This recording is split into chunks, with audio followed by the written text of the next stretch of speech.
Number 6. Jim told Mr. Dance about the packet that he had taken from the captain's chest, and he said that he wanted to get it to Dr. Livesey.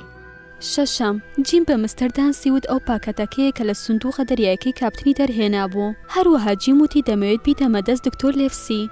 Number 7. The doctor was having dinner at the squire's house, and there Jim and Mr. Dance found them smoking their pipes in the library.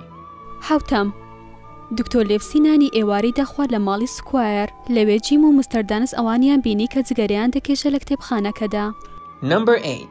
When the doctor opened the packet that Jim had brought, they found a book and a rolled-up map.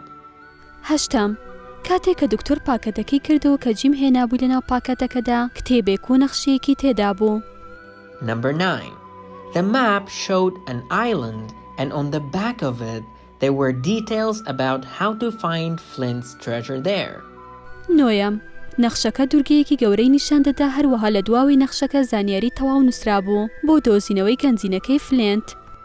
Number 10. The squire decided to leave a voyage from Bristol to find the treasure, and the doctor agreed to go, but he also told the squire to tell no one about the map.